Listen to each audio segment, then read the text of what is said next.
Hi everyone, I'm putting this video together to do a quick comparison of the Technica LP120 and the Reloop RP7000 Mark II. One thing to say straight away, this is the older version of the LP120. I believe there's some newer versions out now, and this is of course the current version of the Reloop RP7000 Mark II. These decks were purchased just a couple of weeks ago. So they're very different decks in terms of specification, both made by Handpin. So for those that don't know, unless it's a really high-end brand like Technica, Handpin make most turntables for most of the other brands, so Pioneer, Audio Technica, Reloop. This is based on I think it's the 3000 series turntable from Handpin. You can actually see it on the side of the polystyrene wrap, the DJ 3000. And this is based on the DJ 5500, and you can actually see that under the platter on this one. So this is what we call an OEM turntable, so lower end on the torque, around the 250, 300 pound mark. This is what we call a super OEM turntable, so an awful lot more torque than this, and the adjustable torque and the adjustable brake. In terms of features, both very similar, both got pretty much the classic Technica design in most cases. The obvious difference here with the Reloop is we've got the start-stop button in the top corner rather than the 45 adapter. But other than that, both very similar with the pitch control, all the start-stop in the same way and same location, and the 33 and 45. They're actually both very nice decks. I have put another video together with some issues that I actually think make these pretty much unusable, certainly for the long transitions that I tend to do with the trance music that I mix. But in terms of comparison, a pretty good build quality from Audio Technica on the 120 here, reasonable weight, nice and solid. It's a bit more of a plasticky feel. Pitch control, however, feels nice. Now, again, in my other video, I do talk about some issues with the pitch control on this. It's very, very steppy. There's quite some big steps in there. I'm not sure if that has been fixed in the newer models because this is plus and minus 10%. The Reloop, however, is plus and minus 8%. I'm just talking about the standard because, of course, you can change to 16 and 50 on this and 10 and 20 on this. But the default, as I say, is between plus and minus 10. Because these are plus and minus 8, I guess the steps are actually smaller because it's a similar amount of travel. And I don't seem to have the same issues on these. But yeah, in terms of actual pitch slider, feels good. There is the notch around 0, so as you can see there, that will stop when I go to 0 and the light goes to green. Personally, I don't like that because it can cause a little bit of weirdness around the 0 mark. I mean, you've got the steppiness anyway, so maybe that is just the same thing that I'm seeing, but yeah, it's not great for, as I say, going around the 0 mark if you do tend to mix around there or mix a bit slower, for example. Build quality good. Build quality on the Reloops, however, is way better than it is on this. So this is good. These are absolutely excellent. So weight-wise, a little bit heavier. The chassis at least feels to be potentially slightly metallic, or maybe not. Maybe it's just harder plastic, but it's the build quality feels quite a lot better on this deck than it does on that deck. Torque wise, I'll try and give a demonstration. So if I start the turntables up, if I hold the record there to cue it, there's probably two things to note. First of all, I can actually hear the motor straining underneath here.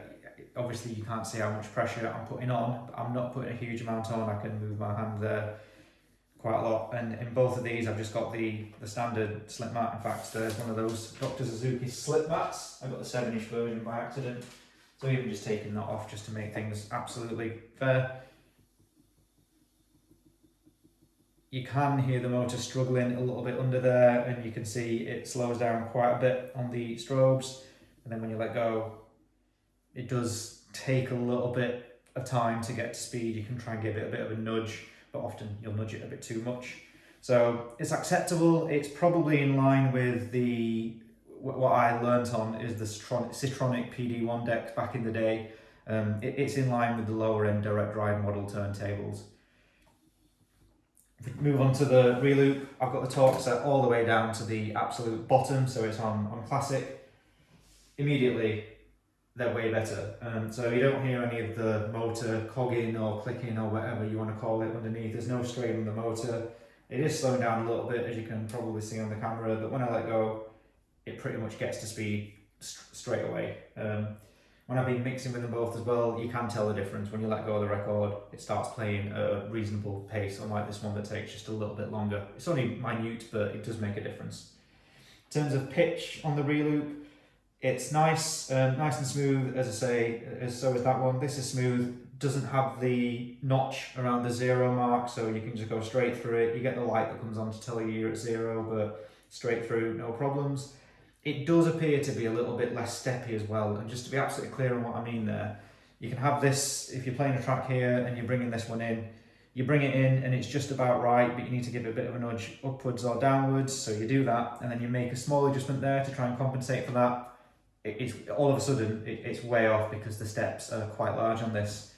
This, I've not found any issue with that whatsoever. You need to make a small adjustment, so you bring it in, small adjustment, and then you maybe slow it down there, so slow it down a little bit here. It slows down as you expect it to, and then it's pretty much in, and you're absolutely okay. So the small adjustments there seem to work a lot better on this. You've got the adjustable height tone arm on both of them. I've currently got those set to 0. I need to double check how this is. I've not really set this deck up 100% yet, but I'll double check that. That's good. The tone arm itself, actually, I would say probably does feel a little bit, I guess, nice. I'm not sure if it's nicer or if it's just what I'm used to, but it does feel a little bit lighter on this, the tone arm. Maybe not the end of the world, and maybe that is an advantage, but one thing I noticed when I've been moving from this deck to these decks to this deck, that does feel a little bit lighter. I've got them set up with the Autophon Concords, as you can see. About 3 grams I think I've got of tracking force on this. That's working absolutely fine. Back cueing's absolutely fine. To be honest, back cueing's been absolutely fine on these as well. No issues with those. And yeah, just try and think of any other features I can talk about. It has got the plus and see the standard on this on pitch is plus and minus 10%. You can go to plus and minus 20. That's not something that as a trance DJ doing boring transitions I tend to use. On this you've got the plus and minus 8 as standard. You can change that to plus and minus 16, and then you can also do plus and minus 50. I've never had it off plus and minus 8. I don't expect to need anywhere near even that. They've both got the reverse function. Reverse on this one is just up here, and on here it's here. Again, not something that I'm ever likely to use. We've got the quartz button on there which locks at 0, and the reset button on here that also locks at 0. In terms of the platters themselves, one thing that I actually did notice, just tidy this record away, on the Audio Technica, just turn the power off there actually. On the Audio Technica, as you can see, the bottom of the platter is just as a normal platter as you'd expect and what I'm used to. But one thing I did notice, just gently put that back on, about the Reloop, is it's similar to a lot of the Technics, for example, and straight away there's a warning there about make sure that the power's unplugged. I am just going to properly unplug that just to be absolutely sure. So when I remove the platter on this one, you'll see that the actual rest of the motor is built into the platter. And yeah, DJ 5500 as I say there to show that it's a handpin. Yeah, so that's a nice feature. The platter's obviously a lot heavier because of the fact it's got the built-in motor, but that does seem to resemble more of the Technic style, actually having that as part of it. Just gently place this back on.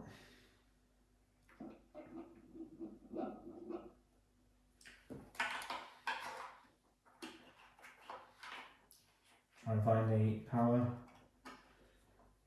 connection there. There we go. So to carry on the comparison, as I say, both reasonable decks. I have my hesitations just about the strange issues I've had with this. So the steppiness on the pitch, the issues with the motor trying to compensate for slowing down. I've got a separate video about that, so I'm not going to talk about it too much. The torque isn't a massive deal. You get used to that, and that's absolutely fine. And that's been the same, as I say, throughout the ages. For these Super OEM models and the Reloops in particular, you're looking at about I think they're about the 450, 500, yeah, about the £450 mark actually these days. Now for me, the amount that you pay for these, maybe 200, 250, it does feel like quite a lot to say that you are getting not as much torque, the issues that I've been experiencing, and the slightly worse build quality than the Reloops. These aren't my decks. I actually had these on loan from a friend while he moves house. I never intended to get back into vinyl, but since he's loaned me these, the vinyl collection's come out and I'm having an absolute blast, so I ended up buying the Reloops. So yeah, I didn't buy these. I did have the option of buying something like this, of course, rather than buying the Reloops, but after the experience I've had with these and how pleased I am now that I've got the Reloops, I'm really glad that I went down the Reloop path. And I think if you were buying from scratch rather than having them already, then yeah, I definitely recommend the Reloop, because I think for the slight bit extra, okay, I guess it's almost double, but not quite. For the slight bit extra, I feel like you get a lot more value for money rather than the money we spend on these. I would be really interested to see if anybody with a PLX 500 or the Reloop RP4000 has got the same issues as these. Potentially not, potentially so with the motor. Really not sure. So I am really interested to see. I'm not so interested that I'm going to go out and buy a pair of the other decks to find out. Final few comparisons to make before I wrap things up. Target light on this is fixed, and it's a incandescent bulb, as you can see there. On this, just make sure my platter's back on, power's in, and we've got the LED target light, but also, just turn it off, quite stiff as the new. It's the RCA connector, so if that fails, rather than taking the deck apart, it's easy to change over. And if you want to change the colour, for example, or change whatever, again, it's not something that I'm likely to do, but it's a reasonable light. They both do the job as well as they can do. You still find yourself looking like that to see the record on either of them. So target light, as I've said, just thinking if there's anything else that I can talk about that makes them different, but I've not tried the anti-skating too much on either of them. I know that a lot of people talk about problems with that. I've not attempted to do anything there. I did wonder if I'd not like the fact that the platter is, as you can see on this, it's recessed and it goes into the chassis a little bit. Again, more like a Technica design. On this one, it's actually sitting on top of the deck and it's not recessed. I was a bit concerned how much I disliked that when I got it. I'll be honest, I don't even notice it. In terms of the extra features the Super OEMs can have, the torque, I've got that set on classic. When I'm just doing standard mixing, I can't really tell the difference between classic and turbo, in all honesty. It's down on the classic side just so I can slow it down, maybe a bit better, but in all honesty, even on turbo, just slowing it down, I didn't have any issue. With the brake adjust, I mean, when it's all the way up on 6 seconds, it seems to take forever to stop anyway, so the brake adjust is pretty much on just a little bit above minimum. Minimum seems to stop the platter quite quick.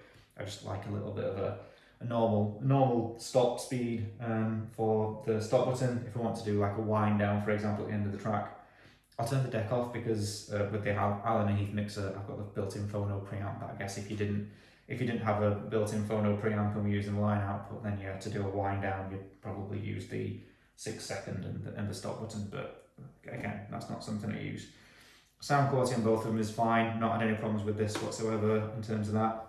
This is also great. So yeah, comparison wise, similar to the conclusion on my last video, for a little bit extra, even if the issues have been resolved between the on the cheaper Hampin decks, the 3000 series or whatever they are these days, even if those issues have been resolved, I think the value for money you'll get from something like the Reloop RP7000 is way better. I'll probably do a separate video with a more in-depth review on the RP7000 and my experience of it. I guess it's probably a better title, but I'm absolutely blown away with these. These are going to go in the loft until my friend has finally moved house and is in a position to take them back. So yeah, that's it from me. If there's any questions that anyone wants to ask, if there's anything I've not covered or not covered in enough detail, please give me a shout in the comments. If I need to go back in the loft and whip them back out again, I'm absolutely happy to do so. Just wanted to get this video together while I had both sets of decks out.